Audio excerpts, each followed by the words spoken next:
Olá, sejam bem-vindos a mais um BBC Talks, seu espaço para a gente acompanhar as principais tendências do setor financeiro. Para quem não me conhece, eu sou Eurício Murari, diretor de inovação e serviços aqui na BBC, e hoje vamos discutir como as últimas evoluções do comportamento humano e novas tecnologias têm impactado o futuro dos negócios, né, e dentro do nosso ecossistema. Recentemente tivemos o SXSW 2025, que, como sabem, é um dos maiores eventos globais de tecnologia e inovação. E nele tivemos, né, acho que ele trouxe bons debates aí sobre inteligência artificial quântica, sobre financiamento sustentável e principalmente foi muito falado sobre a saúde social, né? E hoje a gente vai debater como essas frentes estão evoluindo. Mas a gente não quer limitar só ao que foi discutido no SXSW. A ideia é que a gente consiga conectar alguns desses insights ao nosso cotidiano, né, aos estudos e iniciativas que a gente está vivendo no Brasil e no mundo, apontando para o que vem por aí no setor corporativo, em especial, obviamente, no setor financeiro. E para isso, temos aqui dois convidados, dois especialistas que estiveram no SXSW, ou seja, estiveram lá e puderam viver aí esses debates e esses painéis, e enfim, estão com bastante informação fresca aí e poderão compartilhar com a gente aqui a sua experiência. Então, agradeço aqui, seja muito bem-vindo, Ricardo Polizel, ele é estrategista da tecnologia, Latam, da Accenture.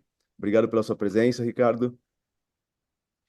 E temos aqui também o Jimmy Lui, que é Head de Inovação e Open Finance no Banco BV. Seja muito bem-vindo, Jimmy. Obrigado, Ari. Prazer estar aqui de novo, né? Só para só para contar, depois o Ricardo complementa aqui e apresenta a Accenture. Para quem não conhece o Banco BV, o BV é líder em financiamento de veículos aqui há mais de uma década.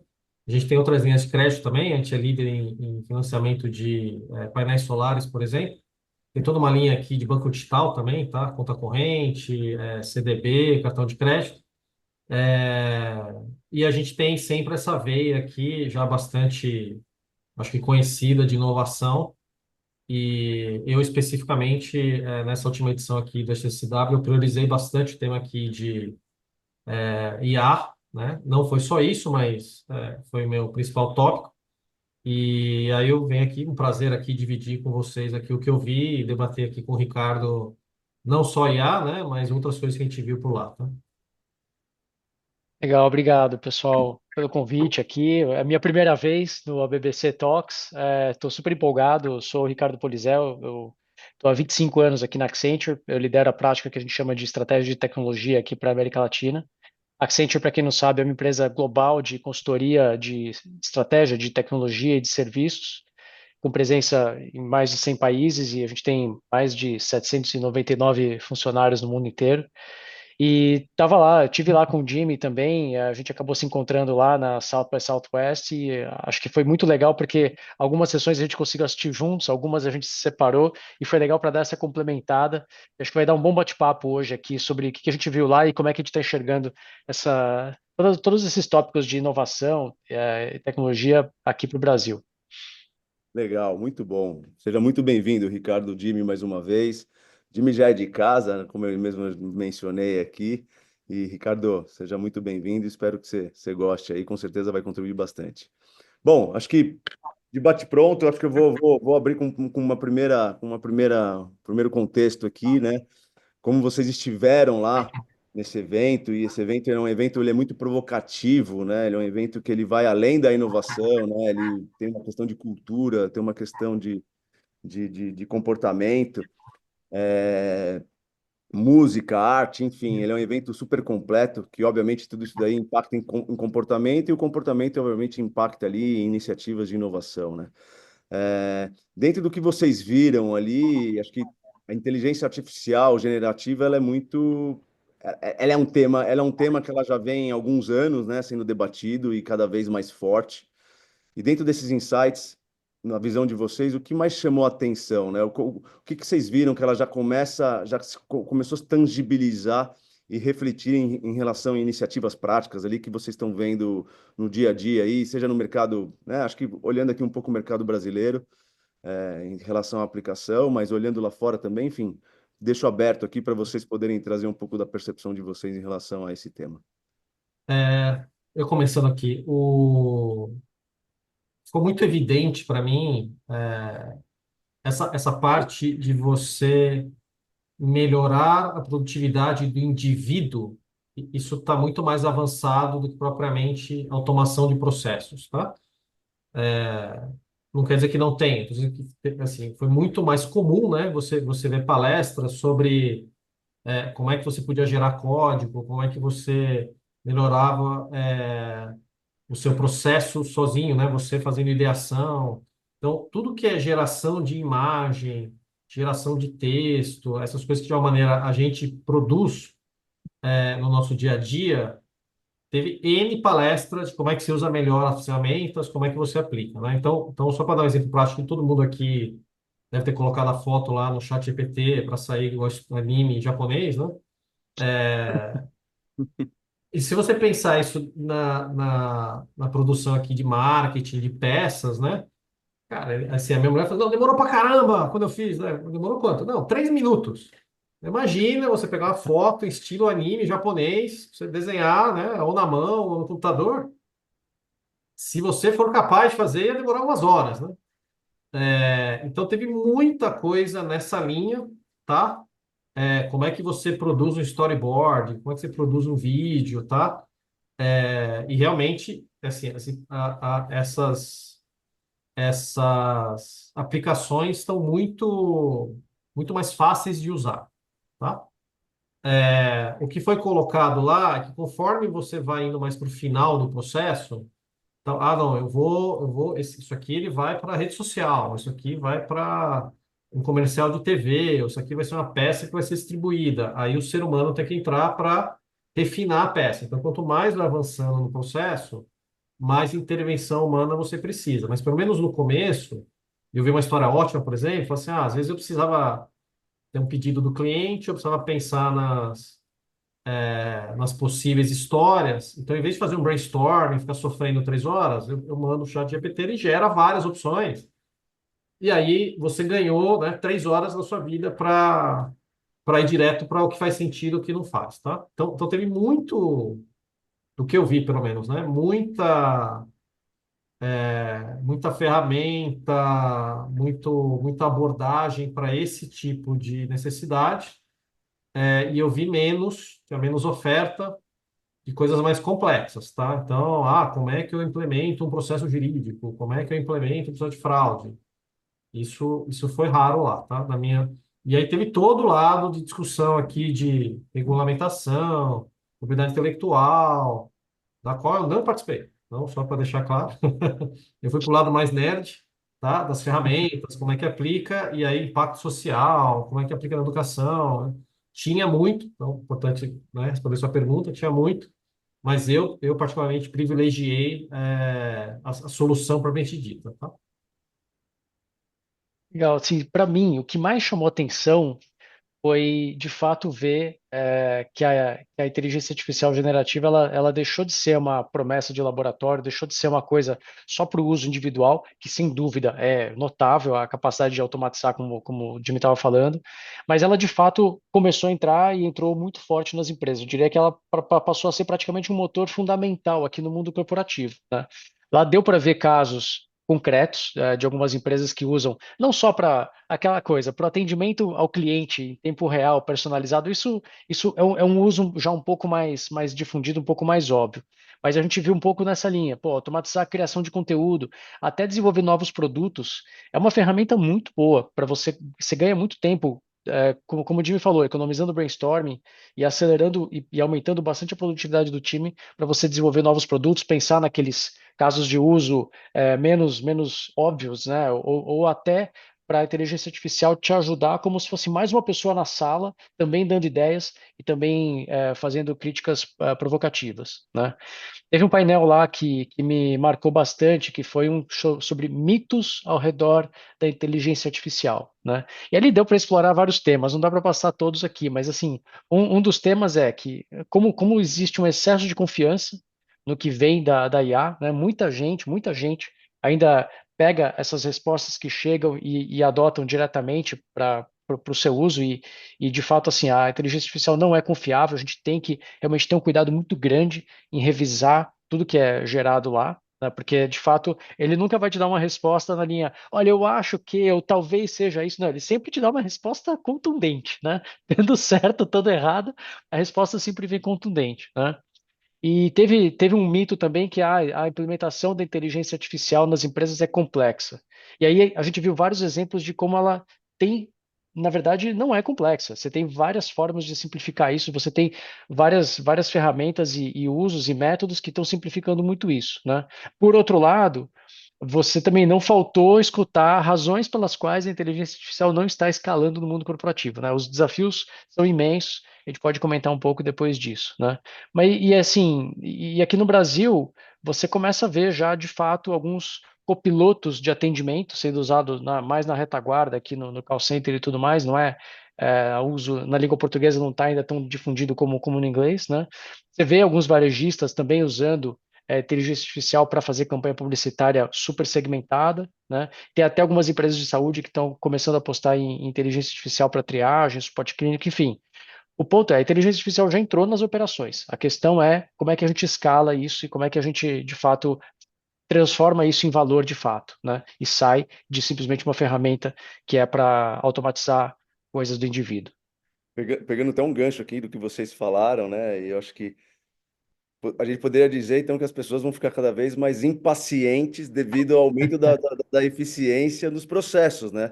Ou seja, empresas, até, né, acho que um insight aqui provocativo, acho que empresas que não aderirem ou não implementarem ou trabalharem com IA, elas vão ficar para trás porque elas se tornarão lentas na percepção do consumidor, né, da percepção dos usuários, né? Porque, como o Jimmy deu o exemplo aqui da foto, ó, demorou 3 minutos. Pô, mas isso daqui você demoraria, acho que um dia para você fazer uma montagem dessa, né? Não são 3 minutos, é muito pouco. Só que já se torna uma eternidade, né? Eu acho que isso aqui é até acho que até uma provocação aqui, olhando um pouco para frente, né? Em relação a como as empresas vão precisar. Quem não aderiu e quem não está olhando para isso, com certeza, né? Vai Começando ficar para ali trás. mesmo que seja ali na questão do atendimento ao consumidor, né, naquela primeira porta de entrada ali, né, um saque, enfim, como isso vai impactar e é praticamente um caminho sem volta, né? É um caminho sem volta. E aí acho que eu vou pegar até um gancho aqui, em cima dessa provocação, em cima do que você falou, Ricardo, é, é justamente em relação a essa questão da adoção da inteligência artificial em grande escala, né? A gente sabe, você mencionou muito bem, não são poucos os desafios, né? Sejam desafios técnicos, culturais, regulatórios, né? Em relação à questão dos dados. Olhando esse prisma, o que que vocês acham em relação quais seriam os desafios em relação à implementação desse tipo de tecnologia? Tipo, como começar, né? O que olhar, enfim, para começar a colocar isso no dia a dia aí das empresas, né? Acho que tanto no âmbito olhando a empresa como um todo, né? Que acho que você vive bastante disso e o Jimmy acho que pode complementar olhando, né, no contexto aí do mercado financeiro que é dentro do nosso ecossistema. Boa, bacana. Acho que eu posso começar aqui e aí o Jimmy me ajuda. A gente até debateu isso um pouco lá, saindo de algumas sessões, a gente fala, pô, razão para não implementar não falta, porque todo mundo falava dos desafios lá, né? Mas eu acho que talvez o principal desafio para adoção maior de inteligência artificial nas empresas são justamente os dados, tá? Ter dados organizados. Sim, tem muitas empresas que ainda não têm os dados organizados, ainda tem uma fragmentação muito grande de informações. Isso dificulta bastante.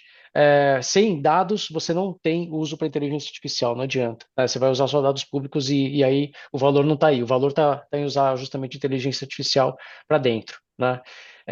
Outro desafio que a gente vê encosta um pouco no tema cultural e no tema de pessoas, né? A gente escutou isso em mais de um lugar, faltam aqueles talentos híbridos, aquelas pessoas, aqueles profissionais que têm a capacidade de traduzir um problema de negócio para uma solução de inteligência artificial, né? Você sabe, não é só um prompt ali que você vai, 5 segundos, você resolve o teu problema. Você precisa, de fato, investir tempo tanto em construir essas perguntas corretas e fazer as perguntas corretas para a inteligência artificial, mas principalmente em alimentá-la e municiá-la com todos esses dados que precisam estar disponíveis de alguma forma, né?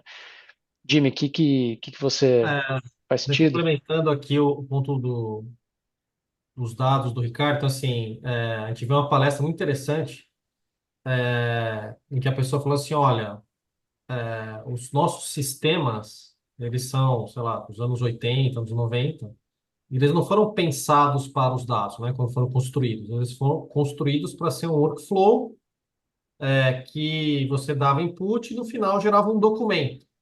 Então, a gente em nenhum momento pensou, não, daqui a 30 anos eu vou precisar do dado estruturado, porque vai ter um negócio chamado LLM. Então não está pronto para isso, tá? Então, tem esse pedaço que o Ricardo falou do dado propriamente dito. Tem um segundo ponto, que a própria tecnologia está evoluindo muito rápido, tá? Então, o que era um ano atrás, quando surgiu o ChatGPT, hoje já é diferente, hoje é muito melhor, né? Já tem outras opções, inclusive, tem o DeepSeek, tem o Llama, tem Anthropic, então tem várias opções. E aí, respondendo sua pergunta, eu acho que só tem um jeito de fazer, tá? Que é por experimentação. Até por esse ponto que o Ricardo falou. Cada processo vai ser de um jeito, cada área é de um jeito. Não é, esse, de novo, esse do prompt que eu comentei, ele funciona para essas coisas mais no início do processo. Quando você vai para processos mais sofisticados, né, corporativos, aí é o que o Ricardo falou, você vai precisar das pessoas, vai precisar do especialista, vai precisar do dado, e hoje, como é tudo muito novo ainda, a gente não sabe o que a gente não sabe, né? Mas o único jeito de saber é fazendo, né? Então, eu acho que as empresas estão hoje, as grandes empresas estão nessa fase, não, deixa eu tatear aqui, deixa eu ver se com esse conjunto de dados eu consigo fazer, deixa eu ver se esse é o melhor, esse é o melhor processo, essa é a melhor área, tá? Uhum. E aí, na minha observação aqui, tem três áreas que são mais férteis hoje, tá? Que a gente tem mais confiança. Que é toda essa parte de marketing, né? Marketing, entretenimento, atendimento, que o Ricardo comentou, então é um negócio repetitivo, né? Teoricamente, dados limitados, repetitivo, e geração de código, né? Então, também é fácil compilar, né? Código é texto, então também tem um espaço aí para usar, né? Que o Ricardo comentou. Legal, acho E... que Oh, desculpa, Ricardo. Vai lá. desculpa, eu só ia complementar um ponto, mais um dos desafios aqui que a gente está vendo. Tem uma pesquisa que a gente fez com vários executivos de empresas que mostra o seguinte: no fundo, assim, praticamente todos os executivos, 97%, acham que a inteligência artificial vai trazer sim uma transformação significativa. Só que só 31% das empresas estão conseguindo os investimentos necessários para fazer essa jornada de inteligência artificial, né? Ou seja, existe uma dificuldade interna de se aprovar esse budget, né? De se levar, de se montar esse business case, de se calcular qual é o valor que esses investimentos todos em inteligência artificial vão trazer de fato para a empresa. Todo mundo acha legal, todo mundo entende um pouco dos desafios, mas muitas empresas, principalmente as de grande porte, ainda têm dificuldade um pouco para articular isso e modelar isso, modelar o valor que isso vai trazer para conseguir justificar investimentos de grande porte. Que eu acho que esse acho que é um desafio da tecnologia em si, né? Porque às vezes você conseguir valorizar isso, né? Valorizar em termos de retorno, é um desafio, né? Porque você tem que traduzir aquilo ali, aquele investimento em negócio, né? No Exato. impacto daquilo. E muitas vezes ele não é tangível, né? Em termos de percepção de valor. Ou ele vai ser tangível num determinado momento de maturidade, né? Não agora. Então, acho que esse acaba sendo um desafio. E aí, eu acho que. E aí, até colocando mais uma pimenta aí, né, Jimmy, no que você falou, não é nem questão dos sistemas desenvolvidos há 30 anos atrás, são N sistemas, né, que não se conversam ou que se conversam, né? Então, você tem mais uma pílula aí que não é fácil resolver. E aí, acho que pegando mais um gancho aí em relação a esse assunto. Tem a questão da discussão dos marcos regulatórios, né? Como é uma coisa que está em construção, dados, como você falou, né? Lá no passado não existia não existia essa preocupação, como hoje também, né, olhando o presente, é algo que a gente está construindo, né, vários países estão discutindo a parte de regulação da utilização da inteligência artificial, né, como vai se tratar isso, como se vai organizar toda a parte de governança, de compliance, traz mais uma dificuldade, vamos dizer assim, mais uma preocupação no quesito de implantação, né? Mas ao mesmo tempo, né, aquela história, né? O bonde está passando, você tem que entrar no bonde, você não sabe, só que você tem que ser o mais, Uhum. né, o mais coerente possível. Dentro desse contexto, o que que vocês poderiam contextualizar ou chamar de pontos de atenção de como conseguir dar um start em relação a esse assunto, essas diretrizes, Uhum. mas olhando um pouco essa questão de boas práticas, enfim, mesmo num processo de construção regulatória, né? Vamos chamar. Tá, deixa eu separar em dois aqui, tá? Tem o macro e tem o micro. No macro, eu acho que tem duas correntes aqui, tá? Tem uma corrente que é mais Estados Unidos, mais China, que é não regulamentar.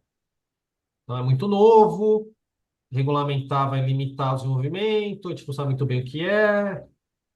Estamos numa corrida, né? Vamos falar a verdade, né? Os dois países estão numa corrida pelo domínio desse negócio. É, então, não é o extremo, né? Não regulamentar nada, mas, né, meio, a mentalidade é, cara, deixa evoluir, deixa a inovação acontecer e depois a gente vê, né? Se tiver algum desvio, a gente corrige. Então, essa é uma corrente. A outra corrente é a corrente da União Europeia, que quer regulamentar, tá? Tem muitas preocupações aqui, propriedade intelectual, os vieses, né? Que tem. Então, como é que protege o consumidor? Então com uma corrente de vamos regulamentar agora, antes que aconteça algo importante. Tipicamente, se você olhar o histórico, o Brasil segue a Europa. Então, se você for olhar a LGPD, ela é derivada da GPDR, é isso? GDPR. GDPR, isso, GDPR, não GPDR, isso. Se for olhar o Open Finance, hoje a gente tem muito mais coisa, mas o embrião era muito parecido com o do Reino Unido. Então, um pouco da inspiração brasileira, tipicamente, é da Europa, tá? Mas é muito cedo para todo mundo ainda, tá? Você não sabe muito bem o que regular, tá? Então assim, a discussão, de novo, todo mundo deve ter visto. Quando você gerou a imagem no estilo anime, isso é uma propriedade intelectual? Ninguém sabe, porque é um estilo, né? Não é um personagem, não é uma história. Você pegou um estilo, né? O estilo é patenteável, ninguém sabe, tá? Então, tem muitas questões desse tipo, tá? É... Então, respondendo a sua pergunta, ele está muito no começo. Tem duas correntes aqui, uma mais aberta, China e Estados Unidos, e outra que já quer regulamentar agora. Tipicamente, o Brasil segue a Europa, tá? Não quer dizer que vai seguir dessa vez, mas no passado é assim, tá? Na nossa indústria aqui, que é extremamente regulada, não quer dizer que a gente não consiga fazer, né? IA, consiga usar. A gente pode usar, de novo, desses exemplos aqui dos setores aqui que a gente já consegue. Então, quando você gera código, código é um negócio interno, né? Que compila, que roda, que não é necessariamente um risco, né? Quando você gera imagens, né? Imagem, um texto, você valida, né? Tem um ser humano lá, né? Uma supervisão, tal, que valida antes de ir para a rua. Para atendimento, aí realmente precisa ver como é que você vai usar, né? Mas mesmo assim, você consegue usar internamente. Então, você pode usar, sei lá, para o chamado de TI ou para dúvidas de RH. Isso já dá para fazer, tá? Para o cliente final, aí precisa ver com carinho, tá? Mas muito cedo ainda também, tá? Mas tá, de novo, para mim são esses duas grandes linhas ainda que estão em discussão. E nós aqui, né, todas as casas aqui conseguem usar, mesmo não estando regulamentado, né? Eles conseguem usar em coisas que são mais Dentro, internas e que dentro do tem uma ambiente validação controlado. controlada, é um ambiente controlado, tá? É, Toda vez que é. você vai sair, vou fazer o contrato específico, é bom o advogado olhar, né? Não faça você, não peça você, né? O cara de TI vai lá e pede para gerar o contrato, não faça isso. Acho que o que a gente viu lá na South by Southwest é um pouco entre esses dois mundos aí que o Jimmy estava explicando. Achei muito boa essa separação aí. A tônica que estava mais evidente lá era um pouco nessa linha de que, ó, responsabilidade não é opcional, é um diferencial competitivo. Assim, tem várias empresas que estão adotando frameworks de governança e tal. De fato, né, nos Estados Unidos isso é menos imposto, digamos assim, mas tem empresas que, por iniciativa própria, estão adotando um pouco disso. A gente viu alguns casos que a própria Microsoft, até a Accenture mostraram lá de o que eles chamam de responsible AI, né, essa inteligência artificial com responsabilidade.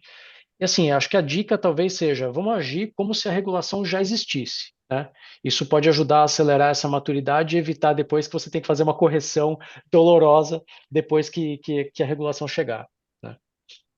Eu imagino que tem um desafio até ali, como você vai fazendo essa estrutura mais fechada dentro de casa, até para você também tomar o cuidado daquelas informações que você está trabalhando do teu cliente ou da tua empresa, do teu software ali, que ela não, eventualmente, você não utilize estruturas que não está dentro da sua estrutura de segurança e aquela coisa toda, né? Eu acho que isso daí é um bom, vamos dizer assim, acho que é um bom princípio de como começar, né? Se a gente pegando até o gancho daquela pergunta, acho que anterior, né? Eu acho que faz sentido, principalmente no âmbito de tecnologia, né?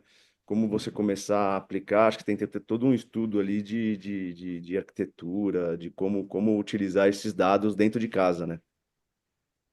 Porque às vezes você pega uma ferramenta que ela é apartada, né? Até fazendo uma provocação, você pega uma ferramenta que ela é terceira, para onde vai essas informações? Exato. Esse eu acho que é um desafio. E pegando alguns ganchos aqui do que a gente vem falando, como vocês já pontuaram aí, marketing, atendimento ao cliente, tudo. Quando vocês olham a aplicação dessas tecnologias, né, no nosso mercado aqui, mercado financeiro, ou mesmo o mercado do Brasil, aonde que vocês estão vendo maior aplicação?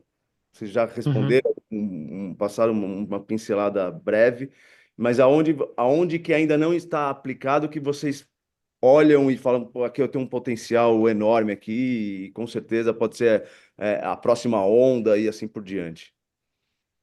É, Eu, começa aí, Bom, Ricardo. deixa eu tentar começar assim. O Jimmy mesmo já trouxe uns bons exemplos aqui, né? Marketing, contact center, atendimento.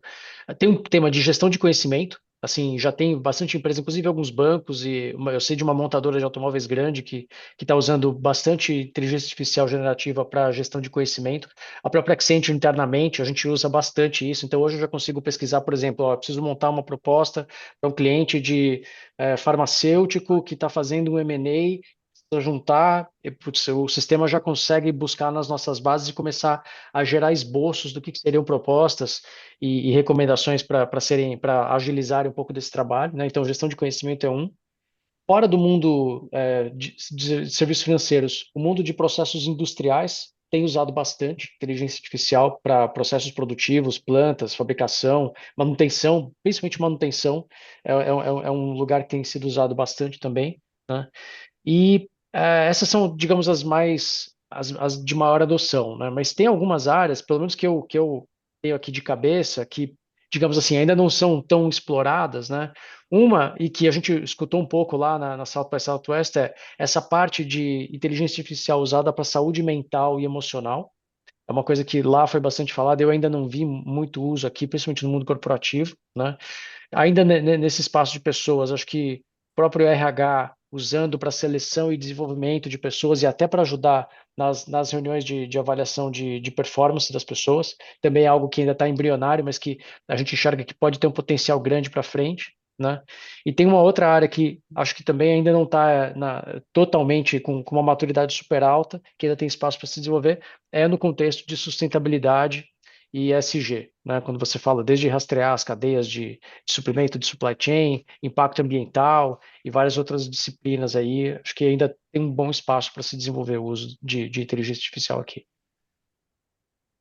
Deixa eu dar uma resposta aqui mais ampla. O Ricardo foi bem específico, achei super legal. Mas tem coisa que a gente não sabe ainda, né? Que a gente não enxerga. E aí, um exemplo que eu gosto de dar, porque assim, se for pensar hoje, a IA, de novo, ela não é, do jeito que ela está montada hoje, ela não é determinística, né? Ela é probabilística. Então, se eu fizer a mesma pergunta para uma IA, ela provavelmente, em algum momento, vai dar uma resposta diferente do que ela espera, tá? Porque toda vez que você faz, ela roda de novo, né? Então, ela não tem essa consistência. E é ok, né? By design. E aí, a analogia que eu gosto de fazer é o seguinte: você ganhou 50 estagiários. O que que dá para você fazer com 50 estagiários na sua empresa? Provavelmente um monte de coisa, né? Certo? Um monte de coisa. Mas provavelmente vai exigir um trabalho seu, de supervisão, e você vai querer validar o produto final, né? Sabe como é que é, né? Então, mesmo que o estagiário seja muito bom, né, formado naquela universidade top, fala várias línguas, ele não tem o contexto todo, né? Não tem a sua experiência, o seu julgamento. Então, tudo que de uma maneira é muito trabalhoso para gerar, mas é fácil de validar, tem potencial da gente ganhar produtividade. Então, o exemplo que eu dou é assim: desenhar um unicórnio. Cara, pega a caneta e tenta desenhar para você ver. Você vai dar um trabalho, certo? Mas você consegue validar em meio segundo. Não, isso aqui não é um unicórnio, isso aqui é um cavalo, né? Isso aqui é um elefante.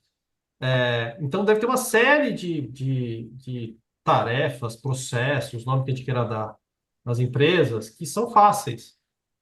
Que foi, de novo, o que o Ricardo comentou, que foram vários exemplos. Você consegue automatizar e-mail, você consegue automatizar conciliação de contrato, você consegue tudo que é geração de imagem, de alguma coisa mais complexa, storyboards diferentes, você consegue fazer e você descarta o que não é bom. Você descarta em 3 segundos. Não, isso aqui não, isso aqui não, isso aqui não. Tá? Mas as pessoas precisam entender ainda, né? Como é que funciona. Então tem um tempo aqui de adoção, tá? Mas, long story short aqui, tudo que tem dado, que tem algum nível de julgamento baixo, né? E você consegue validar, eu acho que é passível da gente usar e ganhar esse tempo, tá?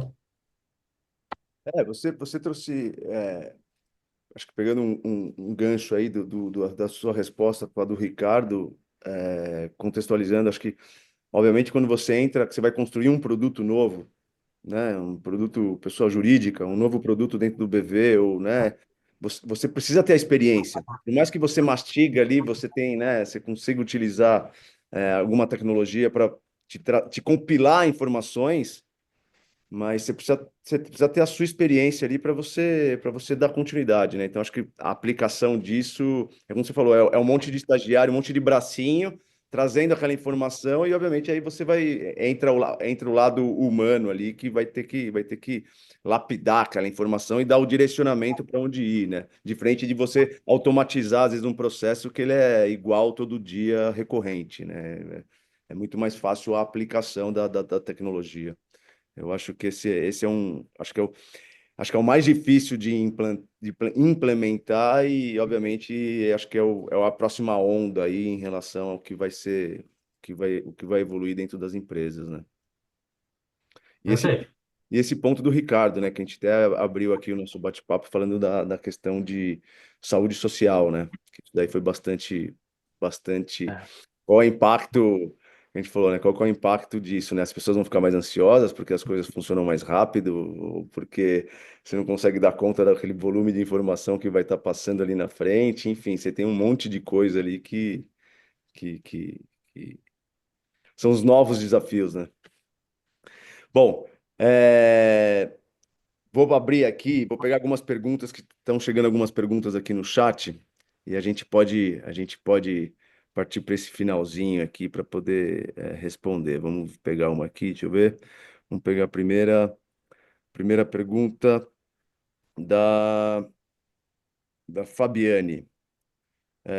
Como as empresas podem conciliar a pressão por inovação com o compromisso ético no uso da IA, especialmente no tratamento de dados sensíveis em processos de tomada de decisão automatizada? Então, eu acho que parte. Deixo Deixa eu, aberto aí para vocês escolhem. primeiro, de novo, é muito cedo. Eu acho que a gente não chegou nessa parte ainda, sinceramente. A gente está, de novo, em processos mais simples, né? Eu acho que a gente não chegou ainda nessa fase aí do mais próximo do core, ou missão crítica.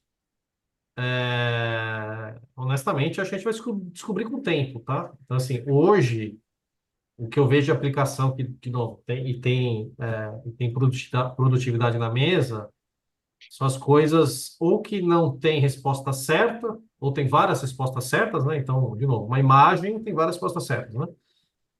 Ou coisas que são fáceis de validar, tá? É fácil um advogado validar, ou é fácil um especialista validar. Para chegar nesse dilema, eu acho que ainda vai um tempo, tá? Para a gente chegar nos processos que são mais core, eu acho que a gente precisa discutir ainda como fazer, tá? Eu não vi ainda, tá? Esse é o meu, onde eu estou hoje. Acho que o ponto da pressão por inovação, de fato, às vezes ele te obriga a pular alguns obstáculos importantes, né?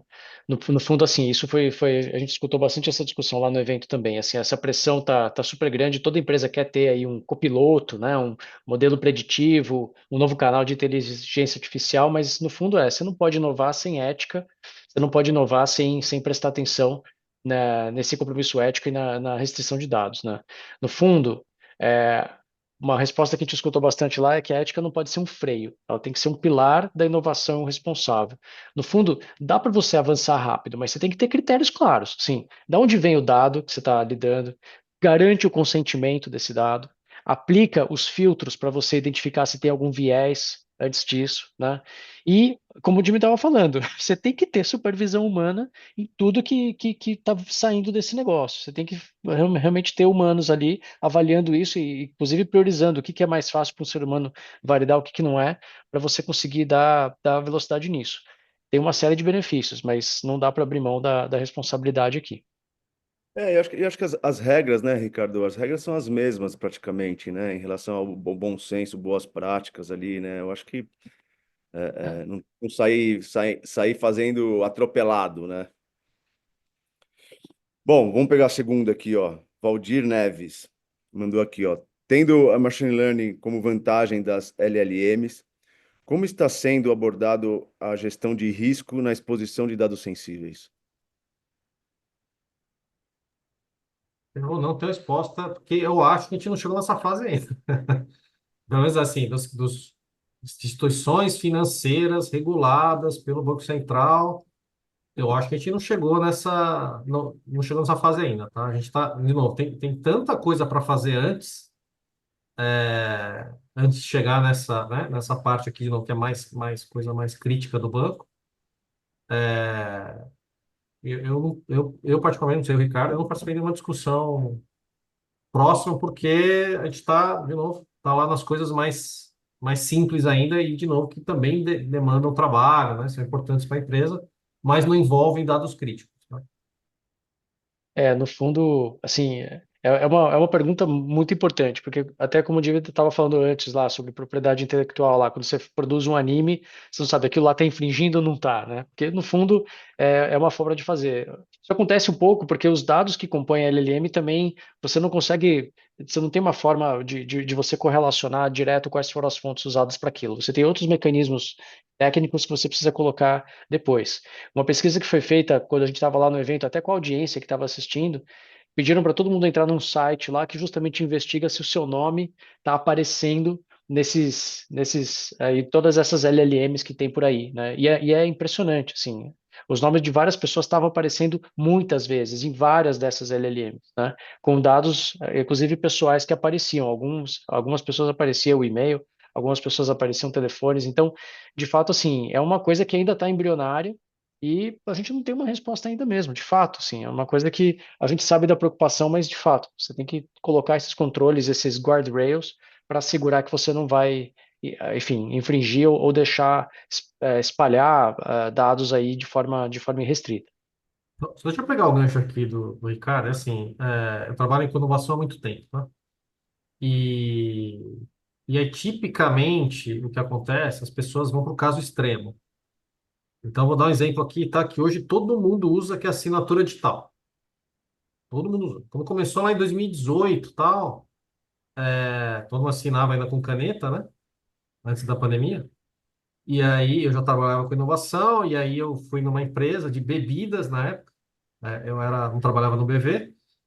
E aí eu expliquei, ó, muito melhor, né? Não faz sentido imprimir o papel, mandar o motoboy assinar, todo mundo concordou.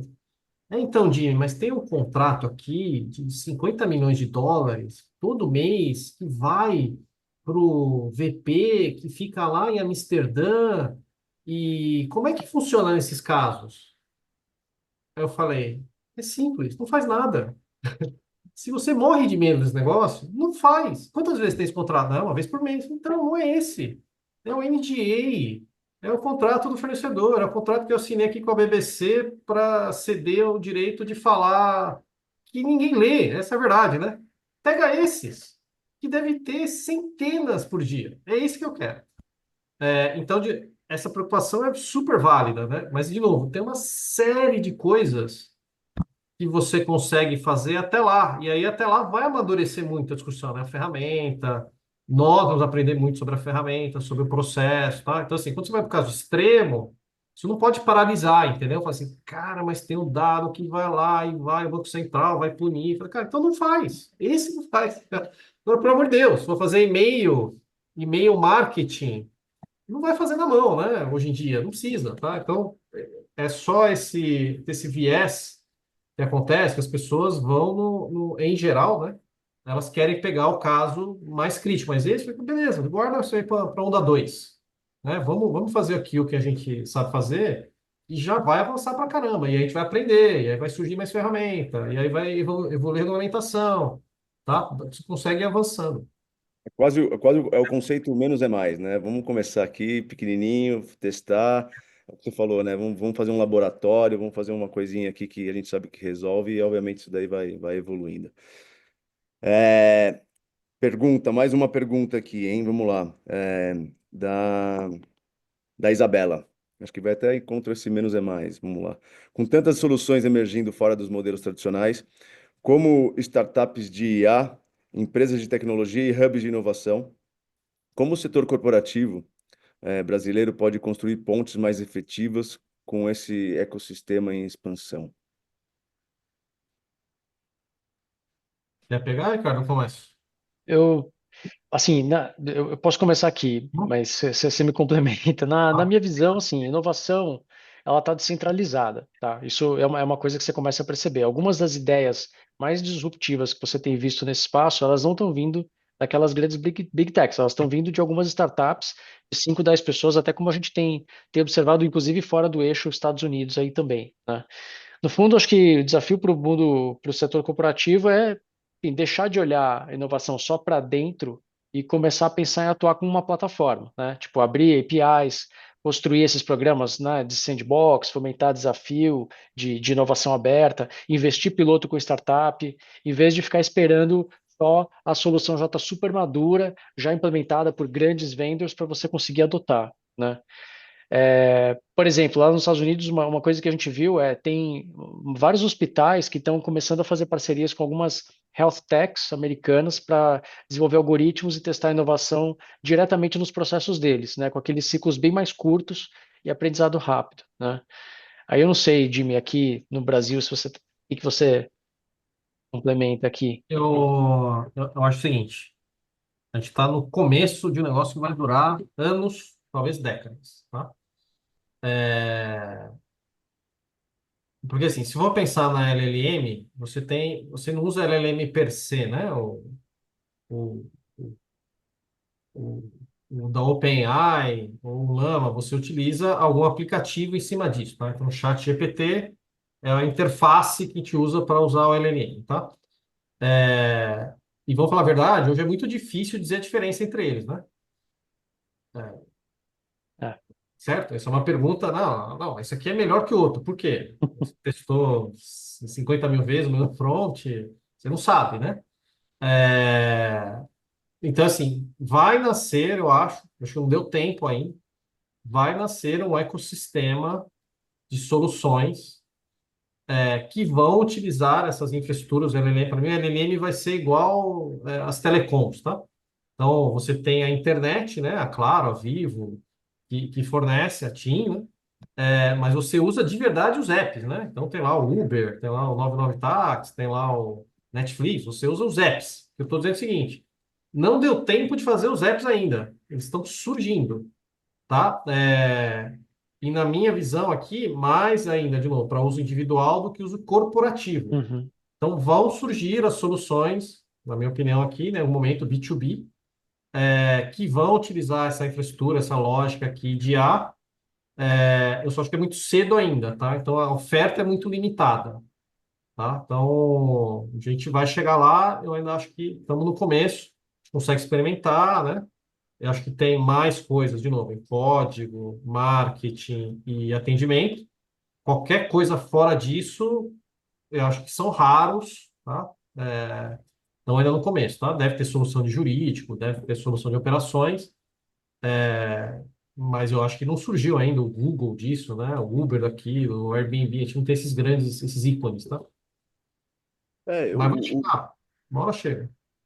e acho que vou até emendar uma outra provocação aqui com vocês, que eu acho que assim, vai existir, eu acho que existe uma dificuldade de você também, você conseguir acompanhar a evolução da tecnologia, ou seja, você ter esse profissional dentro de casa, né? Correto. Uhum. E o cara tem que estar 100% dedicado. É.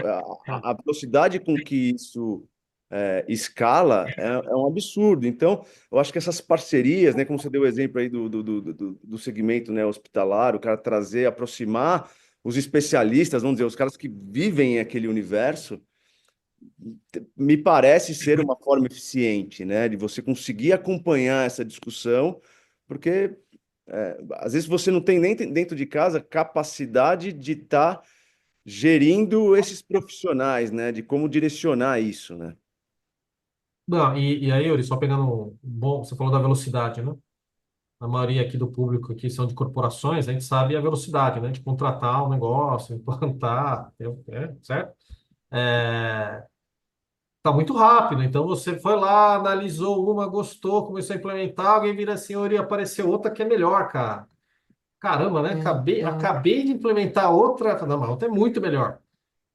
Então, por isso que eu falei que não chegaram ainda essas soluções que são reconhecidamente líderes, né, nesse setor e que vão ser estáveis nesse setor por um tempo. Tá? Acho que está tudo muito dinâmico.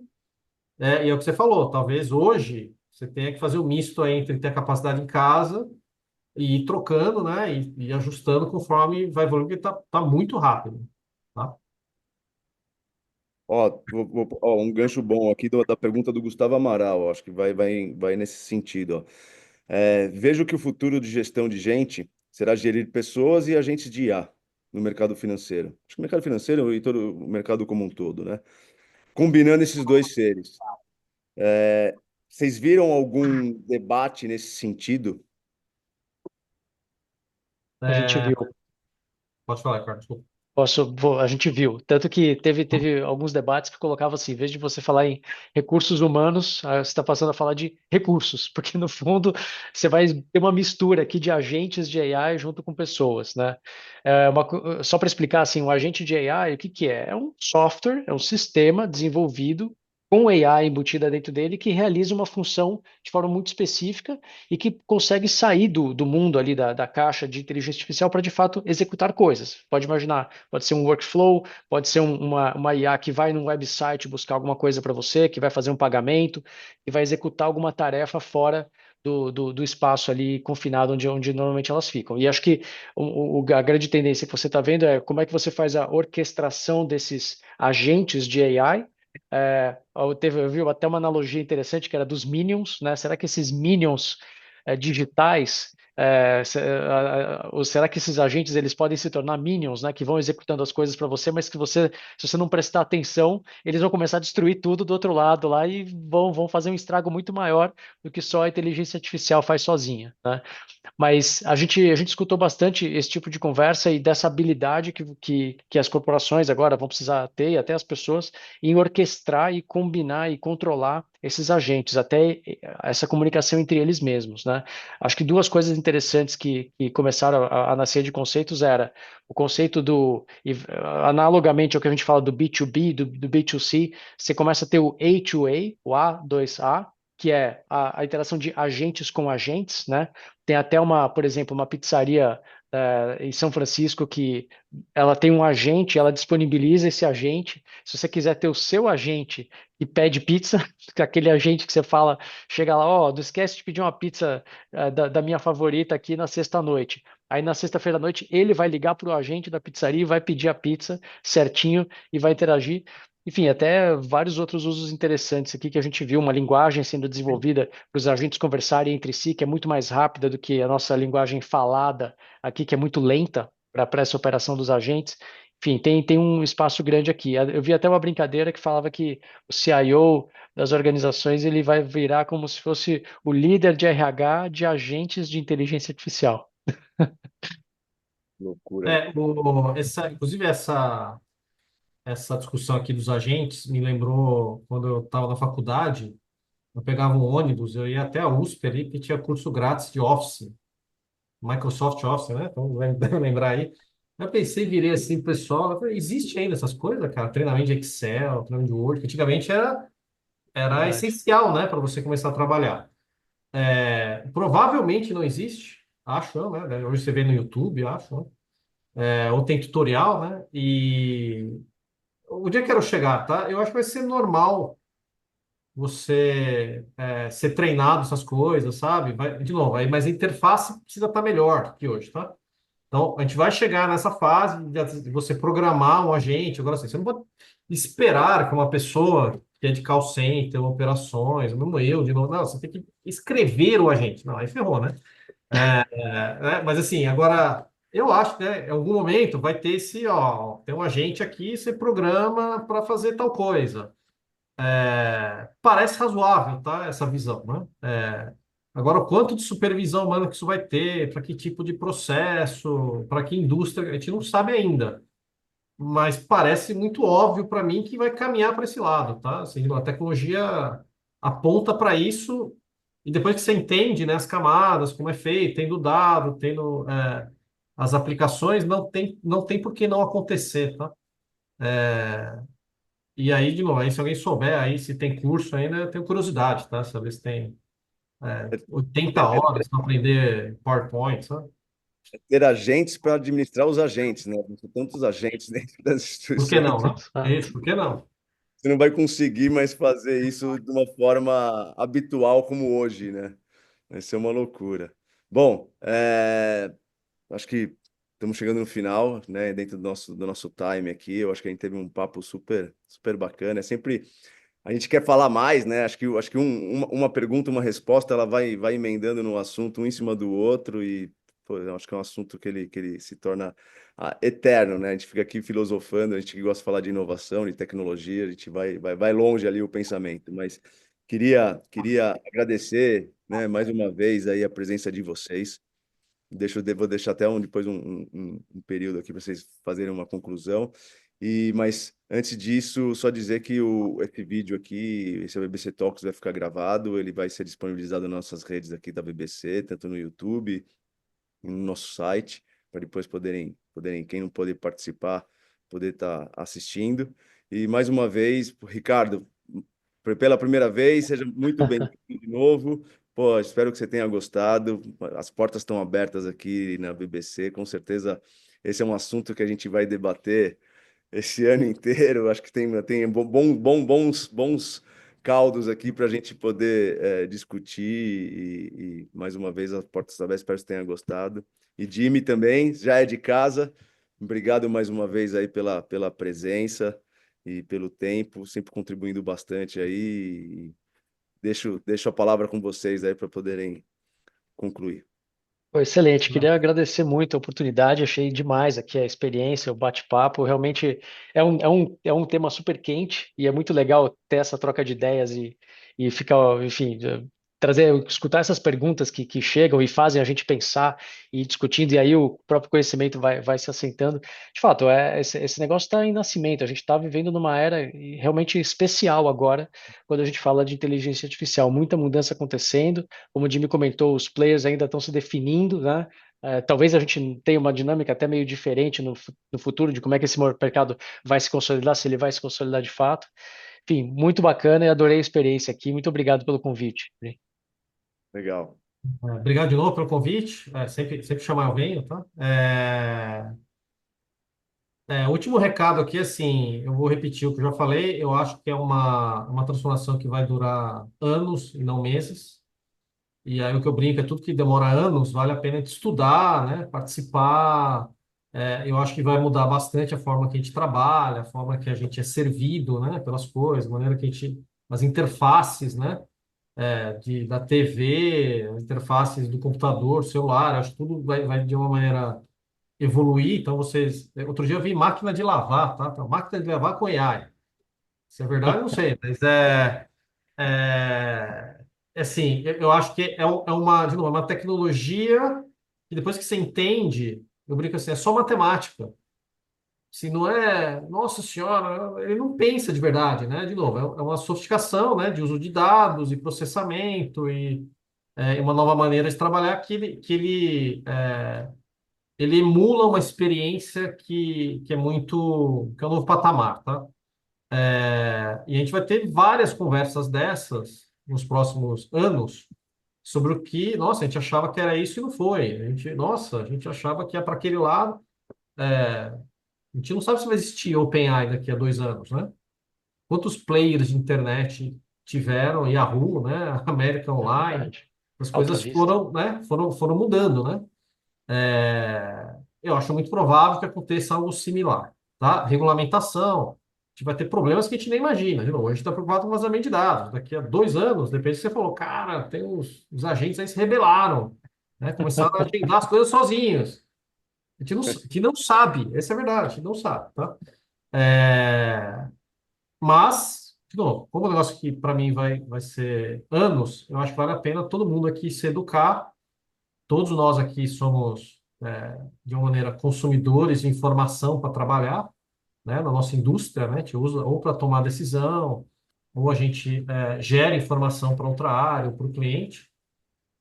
Essa natureza de geração de informação, tratamento de informação, processamento de informação, é isso que está mudando, tá? A gente precisa estar próximo. Boa, boa, muito bom. Bom, agradeço mais uma vez vocês, agradeço todo mundo aqui que participou, né, que tá assistindo, enviou perguntas e deixo aqui o convite para um próximo BBC Talks e a gente se vê. Com certeza a gente vai se ver em breve.